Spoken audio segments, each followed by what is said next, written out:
Hey, good Tuesday evening, everyone. State Representative Brad Halbrook here with Representatives David Freese and Adam Niemerg and Blaine Wilhauer. Thanks for joining us this evening, everyone. Hey, guys, this is we got big news today. Illinois, home of the worst mayor in the nation, 80% disapproval rating. Can you believe that? And Blaine, Hard to believe. it's hard to believe. And Blaine, I think his approval rating is about the same as math and English proficiency scores in most of our public schools, about 6 or 7%. Yeah. I mean, that may be the only thing that's worse than the proficiency rates. Well, I guess if you're counting the Chicago public school, it really brings everybody down. So it's probably right there in that ballpark. Yeah, you're right. But hey, we're full force still doing DEI in the state of Illinois. I got that straight from the horse's mouth today. So. Well, right. And I thought about that. I heard the interaction between the president and the governor of Maine. I heard that videotape or audio a while ago. And I think the State Board of Education, what's his name? What is his title? Tony Sanders. Tony Sanders. He should probably listen to that audio from that interaction with the president. Let's send him to the White House. You think we can get, maybe we can get the Congresswoman to get some gig at the White House where we can invite Tony Sanders so that the President Trump can have a talk with him. Yeah, I thought it was funny that the governor of Maine says that she was going to follow state and federal law, and the president says, "I am the law." And the conversation just got better from there. So, hey, gentlemen, let's start out tonight. You just got an email that says, "What did you do last week?" List 5 items, and a non-response will be considered as your resignation. What do you think about that? I think it's great. Make some of these employees defend their employment. I mean, if you can't think of 5 things you did last week in your job, you probably shouldn't have that job. Yeah. Well, for us, would going to Springfield 3 days last week, would that count as 3 different items, or would we have? I think having listened to the governor call us Nazis all day Wednesday constitutes is good enough. No, that's full employment right there. It's really great because it's a situation where you have those that aren't working in the government and those that might not, like Trump said the other day, those that might not even exist, being asked, hey, just be accountable, just come up with 5 things. And one thing I find interesting is you have the establishment of both parties all up in arms about what's happening with this. And really, when folks can talk about limited government as much as they want, but when you actually start limiting government, you see who government actually benefits on both sides of the aisle. They start to throw a huge fit about what's going on. Right. That's 100% true. Well, I can tell you that, I don't know if anybody else in the General Assembly has inspired an entire education committee to design T-shirts based off of our interactions last week. So, at the beginning of these committees, last week was the first week that we were actually doing committees. So at the beginning of it, the minority spokesperson and the spokesperson usually exchange pleasantries and, talk about rah, we're going to get some things done this year, and I decided to talk about equity and excellence, which is more essential in education, equity or excellence. Well, that really triggered them, especially when I talked about 1 out of 10 kids in Chicago Public School couldn't read. So we come in there today, and they all have shirts on that says "Equity is excellence." Well, yeah. I think the about 77 million people in this country beg to differ, right? Right. Exactly. Yeah. Well, Blaine, you just have an uncanny way with your colleagues. That's all I can say, especially in that education committee. Hey, gentlemen, let's get into our slides here for this evening. And look at that. We're going to talk about Governor Pritzker's address last week. I'm sure many of our viewers have seen some different audio and video and our written statements that we've put out. But to that point, let's just kind of get into our first slide here. And it was quite an interesting speech, about 40 minutes last week. But the governor made national news, national headlines, which was probably his goal all along, gentlemen, with some of the comments he made. It took him 5 minutes on the Nazi comments there at the end. But, and the other part about all this was, what, 4 months ago, there was going to be over a $3 billion budget hole. And the governor evidently found a jar of magic beans, and that has kind of like disappeared, where we just don't have those budget problems anymore. So I'm just going to throw it up. I don't know who wants to start in first, but let's just open it up and let's kind of talk about what happened last Wednesday at high noon in Springfield.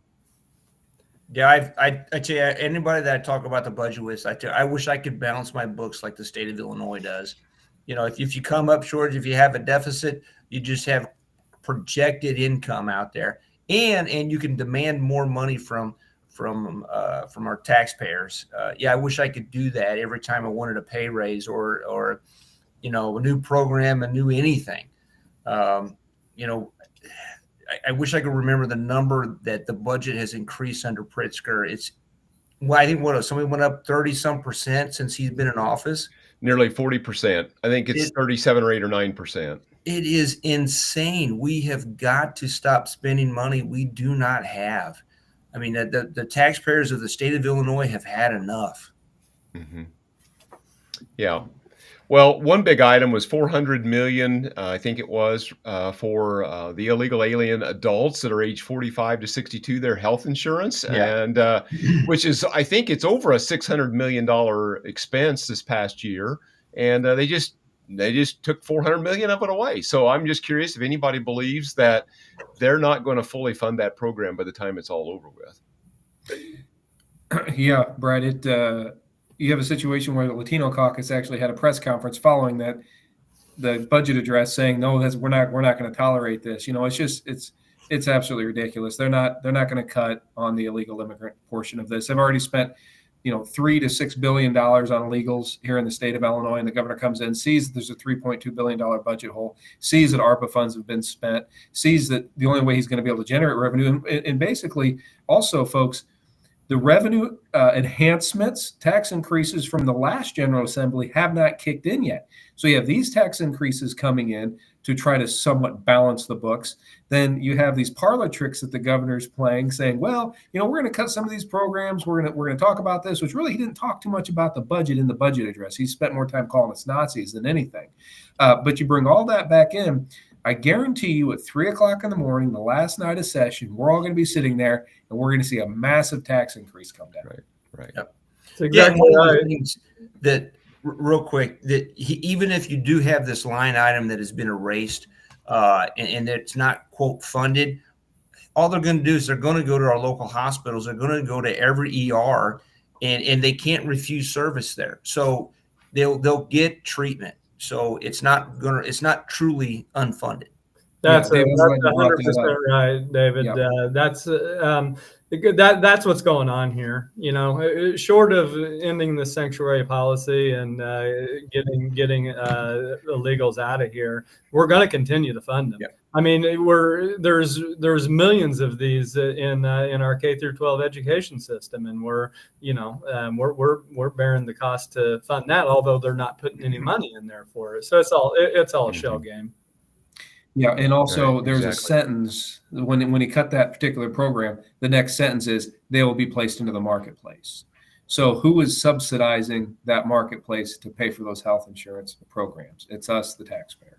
What a desperate man. By the way, trying to distract from all the ills. You know what it really is, and I think some of you guys may have alluded to it in our press conference last week, is I think that he's just really, really upset that he's never going to be president.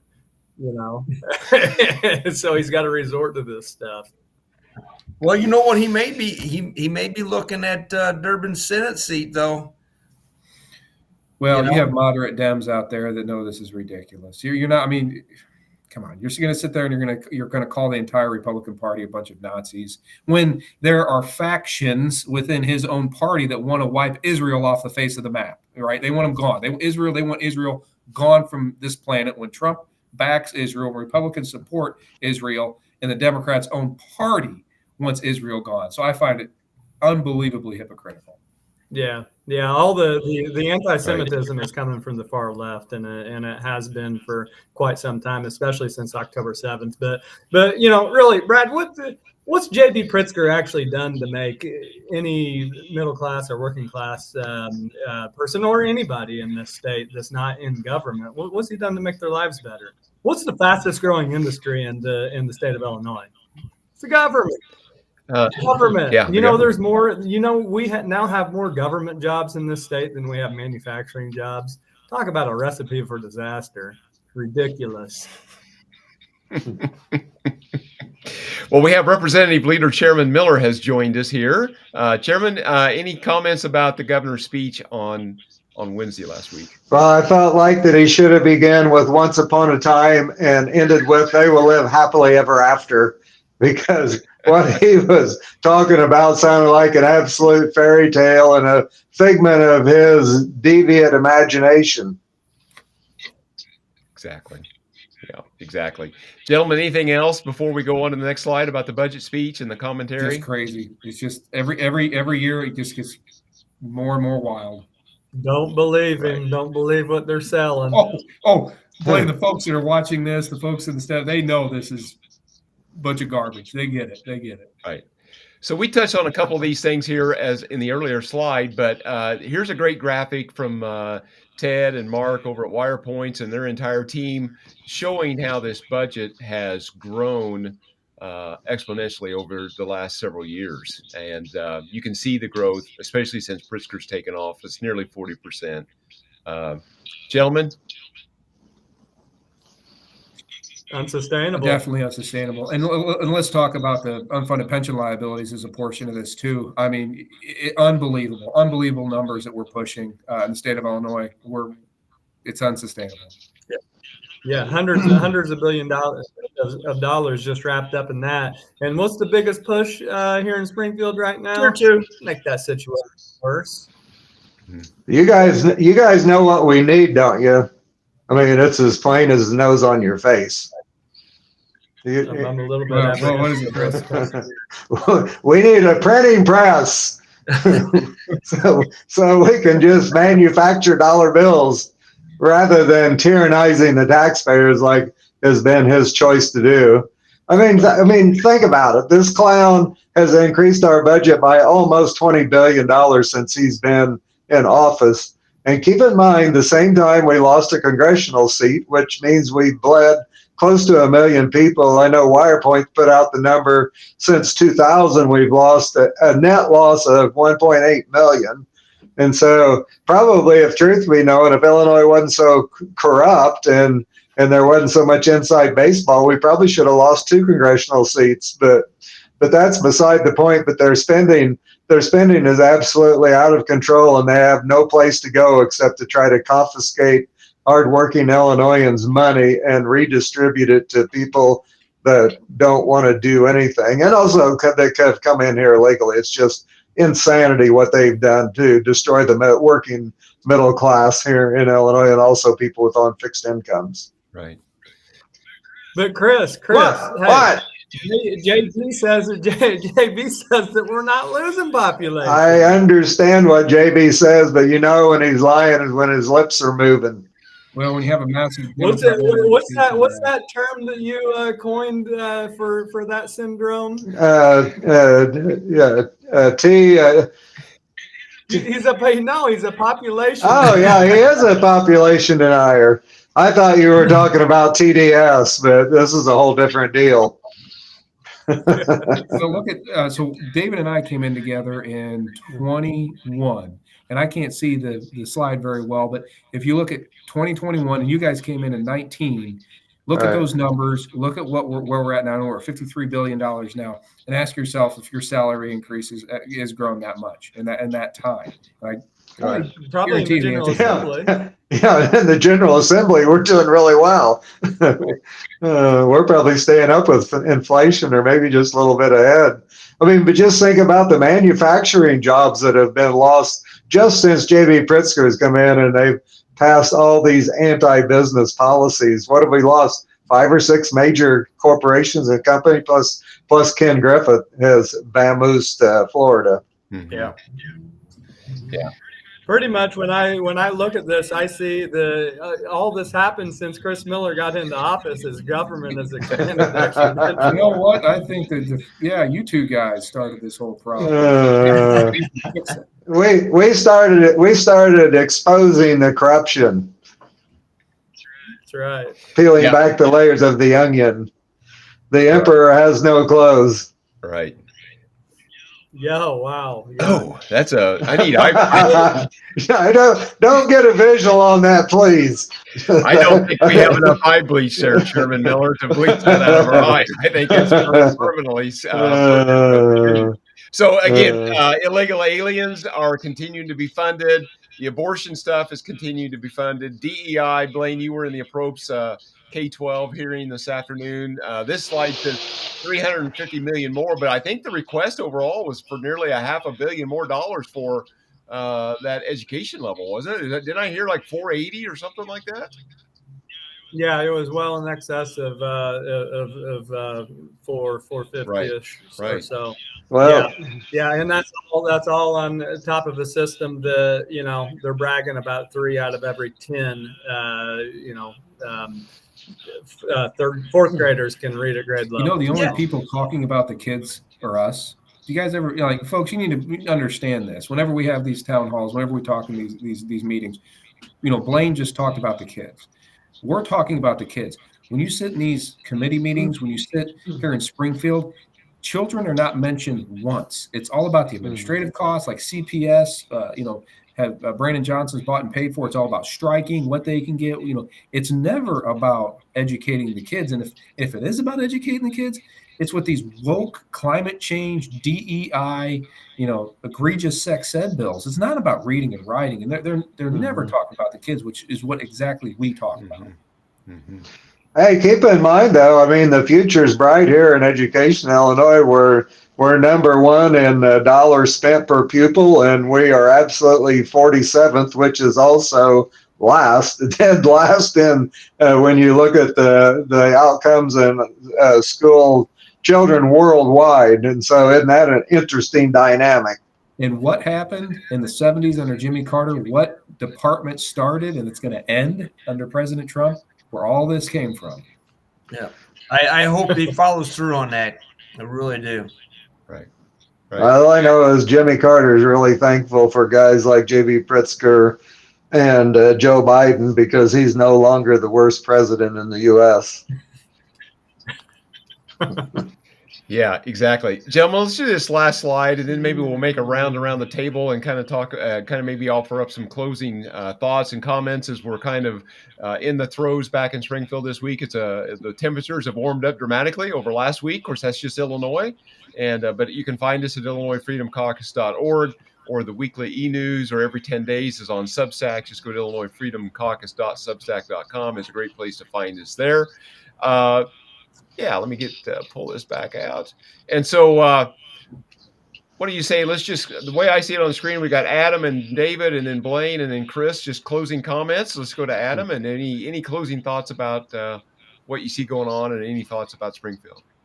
Oh, definitely crazy time. We're going to see a lot of wild bills in the next couple of months, but folks, don't give up hope. A lot of things can change here in Illinois. You're seeing it happen on the federal level, and we'll start to get things done here in Illinois eventually. Right. David? Amber, keep us in your thoughts and prayers. We love being up here in Springfield representing you, but we can definitely use your thoughts and prayers to get through this. And if there's bills out there that you're interested in, please check us out. File witness slips. Okay, we'll go through that process. It makes a difference. Yeah, exactly. Blaine? Hey, thanks everybody for tuning in tonight. Thank you for all your support. You're the ones that make this go. There's comments on there about what Republicans can do to, fix this. And the biggest thing we need to do is to get the government out of our way. That's right. Oh, amen. Illinois is great. We're just plagued with bad politicians. Right. So get out and vote, right? Exactly. Chairman Miller. Well, I know it's been great to be able to jump on here. Finally, I had a lot of distractions this evening, but anyway, I know that we talked a little bit about Brandon Johnson there in Chicago being the worst mayor in the history of the city. And I know some of the sources was talking about also happened to mention the mayor of Rosemont kind of in that conversation, which I have a hard time believing that to be true, but you just never know. You have to check out you have to follow all leads. But anyway, we've had a great time, great conversation this evening. And so anyway, stay tuned, and we will be back hopefully next week with another exciting round of what's happening in Springfield, Illinois. Exactly. Gentlemen, thanks for jumping on, and we'll talk about this, the speech and kind of what's been going on in Springfield. Again, I just encourage everyone out there that watches this to like, share, and follow and subscribe to our content. That helps us overcome the algorithmic gods of the big tech overlords. How's that there, Chairman Miller? I think I got it all That's put together. perfect. Yeah, I like that. All right. Perfect. All right, gentlemen, I think I'm going to hit the video for the outro, and we'll see you real soon. Have a good evening, everyone.